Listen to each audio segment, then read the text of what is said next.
Peppers பொழுதுபோக்கு தொலைக்காட்சி, சுட சுட உங்கள் மனதை தொட. பெப்பர்ஸ் டிவி நேயர்களுக்கு வணக்கம். சிறிய மாற்றம் பெரிய வெற்றி என்ற நிகழ்ச்சியில் நம்முடைய நடத்தையில் கவனம் செலுத்தணும் அப்படிங்கிறத பற்றி இன்றைக்கி பார்க்க போகிறோம். சமுதாயத்தில் நம்மளை பற்றி இருக்கிற அபிப்பிராயம் நம்முடைய ஒவ்வொரு பேச்சையும் செயலையும் வைத்து தான் இருக்குது அப்படிங்கிறத நம்ம உணர்ந்துக்கணும்.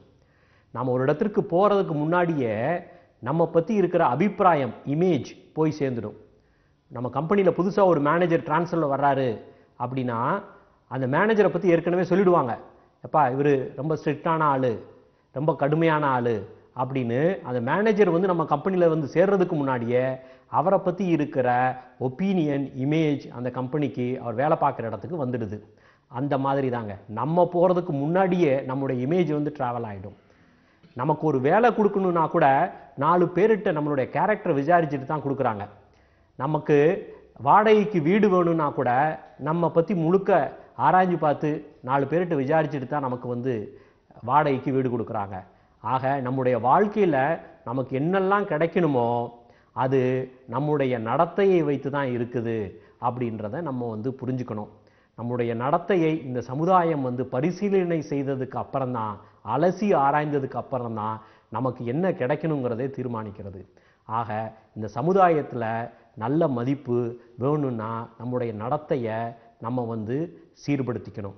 நம்முடைய பிஸ்னஸ் வளர்ச்சியாக இருக்கட்டும், அல்லது நம்முடைய குடும்பத்தில் திருமணம் சம்பந்தமாக பேசுவதாக இருந்தாலும் இருக்கட்டும், நம்முடைய கேரக்டரை வைத்து தான் இந்த சமுதாயம் நமக்கு ஒரு இடத்த கொடுக்குது அப்படிங்கிறத நம்ம உணர வேண்டியது அவசியம் இருக்குது. சில பேர் இப்படி சொல்லுவாங்க, எனக்கு இந்த சமுதாயத்தை பற்றியே கவலை இல்லைங்க, இந்த சமுதாயம் எனக்கு என்ன செய்யுது அப்படின்னு. இது தவறான கருத்துங்க. நாம் யார் என்று அடையாளம் காட்டுவதே இந்த சமுதாயம்தான்.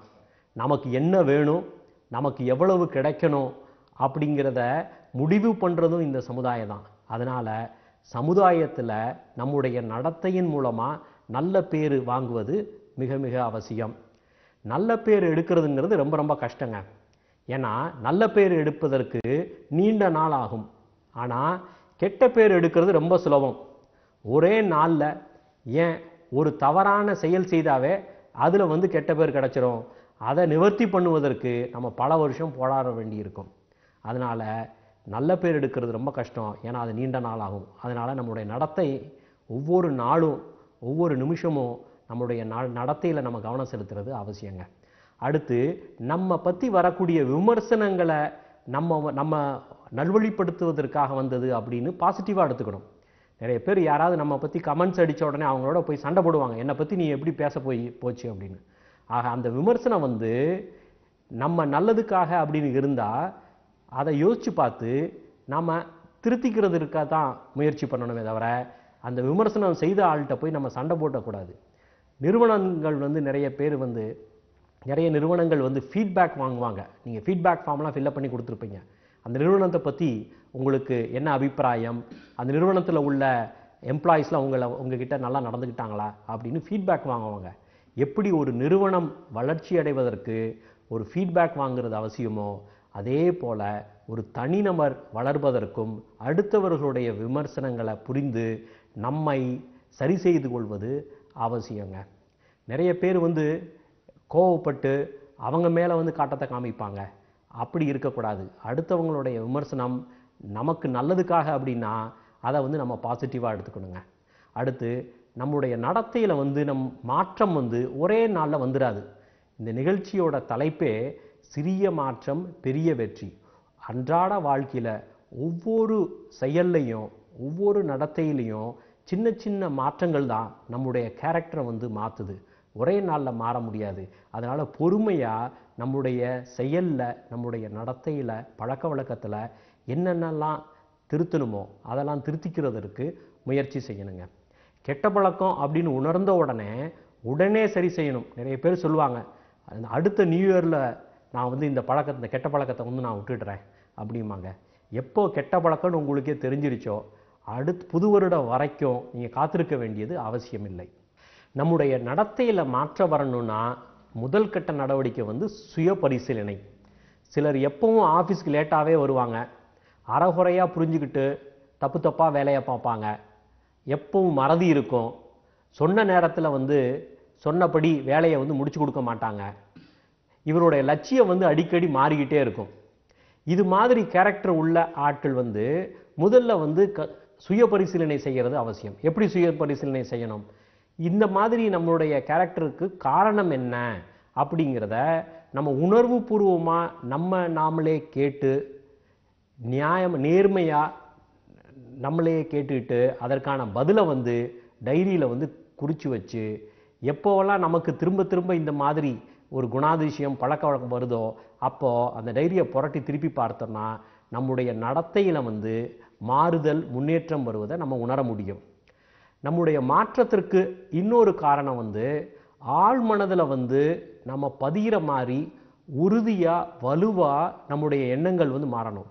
இனிமேல் நான் ஆஃபீஸுக்கு லேட்டாக போக மாட்டேன் அப்படிங்கிறத நம்முடைய ஆழ் மனதில் உறுதியாக வலுவாக திரும்ப திரும்ப சொல்லும் பொழுது நம்ம வந்து நேரத்துக்கு போகக்கூடிய ஒரு பழக்க வழக்கம் வந்துடும்.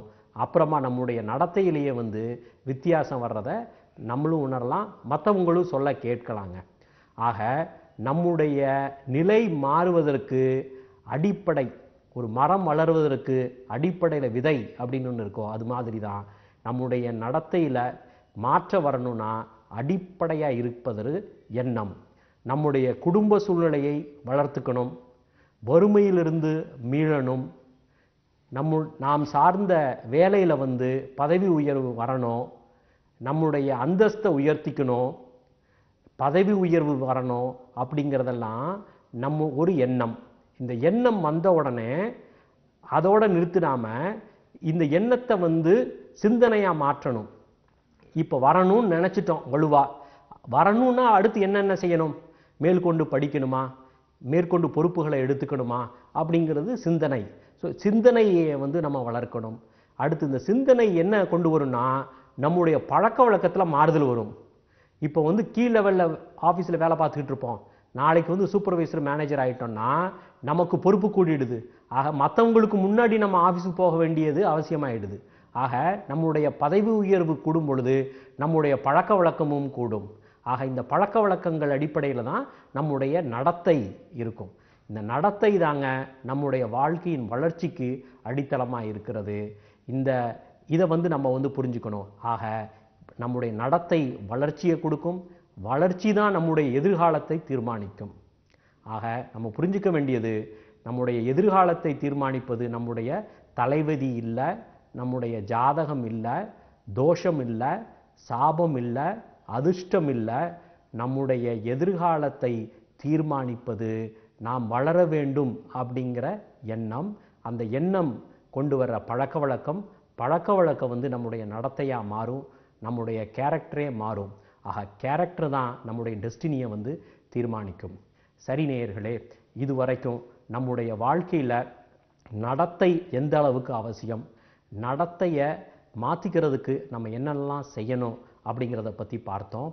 இந்த நிகழ்ச்சியில் அடுத்து பொறுப்புணர்வு எந்த அளவுக்கு அவசியம், பொறுப்புணர்வை வளர்ப்பது எப்படி அப்படிங்கிற யோசனைகளை பற்றி நாம் பார்க்கவிருக்கிறோம். நேயர்களே, மீண்டும் சந்திப்போம். வணக்கம்.